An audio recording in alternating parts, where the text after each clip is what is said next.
Thank you for waiting. Would you please state your name and occupation, then state your question? I'm Sakina D'Souza, and I'm a Catholic. I believe Brother Yusuf was a Catholic before. I would like to ask him the simple question. He was brought up like a Catholic, but what made him change?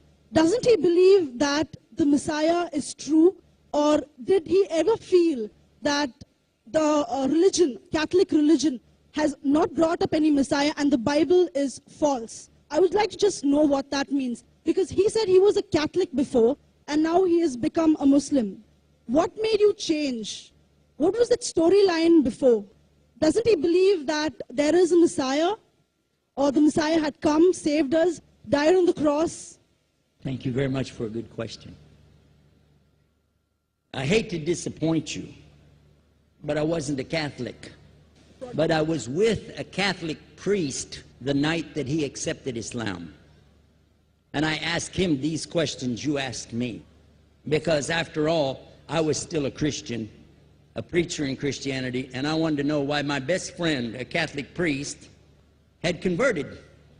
That's a pretty weird thing. A Catholic priest is not like a regular preacher in the Protestant religion. A Catholic priest has given up everything. He's given up his life to be a Catholic priest. When he enters into this realm, he's basically given away everything. He can't have a wife, he can't have children, obviously no grandchildren. He has no home, he just lives in a rectory or wherever they give him a place to stay. And he's sent wherever they tell him to go, do whatever he's told to do, and that's it. And he cannot disobey the Pope, otherwise they can kick him out of the religion, and if they do, he's excommunicated and he goes to hell forever. So how would a person like this want to become one of those Muslim terrorists? That's what I wanted to know. He explained in a very few beautiful words something that I came to learn for myself. He said that he was sincerely in the Catholic religion because he believed in God, that he had studied, his degree was in theology, and a part of the teaching that they as priests have is to study Islam. Every priest is forced to study Islam. Now you may not know that, but you can ask your priest and he'll confirm it. And when you study Islam, even when Islam is taught to you by somebody who hates Islam, as long as they don't corrupt it too far, you can still see the truth in Islam. A classical example happened to me just recently when I was in Saudi Arabia. A friend of mine, very old copy of one of the first Qurans ever translated to English by George Sale. George Sale hated Islam, he hated the Muslims, but when he translated the Quran to English, he was true to the text of the words. Although maybe not getting all the meaning, he certainly was true to the text of the words. I was shocked when I read it. Have you seen it? You know what I'm talking about? Amazing. And listen to this. George Bernard Shaw, for instance, is one of many, a long list of people who read this and realized the truth of Islam. When people see the truth of Islam, it can change them if they want to be guided. If they want the truth, it can change them. You might think, I'm a Catholic, I'll never be anything but a Catholic. But I'm going to ask you a question, and I want you to be honest. This is not for you to, start a debate, but just be honest. Was Jesus a Catholic?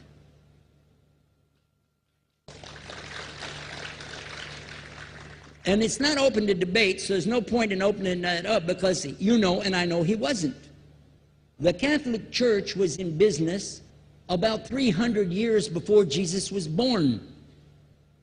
It's on their website. Don't go like this. It's on their website. That's where I took it from. The Catholic Church was really started in Rome by Alexander the Great. Do you know what the word Catholic means? It means universal. It was the universal church for the Roman Empire. If you didn't join it, you could not be a Roman citizen. And it was opposed to the teachings of Judaism and opposed to the teachings of the early Christians for more than 200 and some years. And they were diametrically opposed to each other to the extent that it was the Romans killing the early Christians. Now, if you understand that, and you go to their website and read, they didn't even take over Christianity until the year 325 AD. And when they did, they changed a lot of things, again, referring to their own website.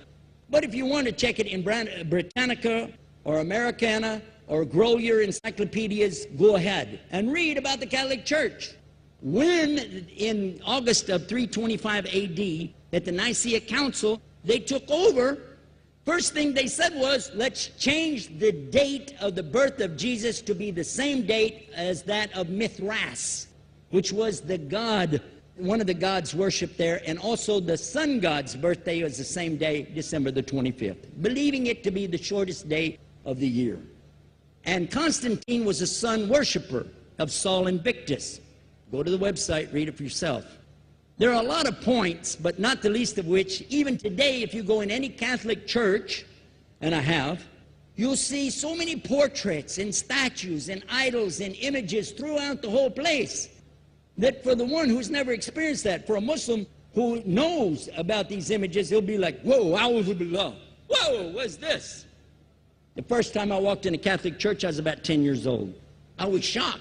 I was shocked at the idols and statues everywhere, because in the Protestant religion, we were brought up to believe that the second commandment was just as important as the first commandment. The first commandment in the Bible, in Exodus, is the same as the first commandment in the book of Deuteronomy. It says, I'm the Lord your God that brought you out of the land of Egypt in the house of bondage. You know no other God beside me. Beside me there's no other gods. Thou shalt not have any other gods beside me. How many in this room agree with that commandment? Raise your hand. You notice the Muslims are raising their hand, because it means Ashhadu an la ilaha illallah. That's the first commandment for us as well. The second commandment you have clearly says, thou shalt not make any idol, any graven image of anything that creeps upon the earth, swims in the sea beneath, or flies in the air above. And I was sitting in a church one time, sitting there in the morning service, watching, the preacher talk, and they go on and on and on, and sometimes you lose your train of thought. I was looking. Whoa! On the front of the podium, there was a fish. A fish. For the symbol, make you fishers of men. They had a fish. I said, whoa. Then I looked up above his head at the big stained glass window, and it had a dove, and he had the olive branch in his mouth. The dove is flying, the bird, I said, whoa. And then I look over here, and there's a cross with a man hanging on it. And I said, wow, they didn't miss a single one. They got them all. Something walking on the earth, something swimming in the sea beneath, something flying in the air above. So look at these two things. Clearly, the first two of the 10 commandments, bang, bang, boom. Because if you said God is more than one, where did you get it from? When Jesus is talking to his own companions, and they ask him, what's the greatest commandment? Mark 12:29. Clear. The greatest commandment is to know, O Israel, the Lord your God is one God. And you have to love him with all your heart, and all your mind, and all your strength. And this is no different from what Prophet Muhammad ﷺ was saying, the same thing to his people. Same thing I mentioned in the lecture. This is certainly for us the same. So what you see is Muslims practicing the commandments, and you see people claiming the commandments but practicing something else. And I have seen more converts from the Catholic Church than any other of the many sects of Christianity, and especially from the nuns, priests, and even an archbishop. And all of them are better than me. Those guys and women that I see do this, they still sacrifice their whole life to get the true message of Islam, not only to you, but to Muslims as well, because we all need to know about it. But thanks for a great question.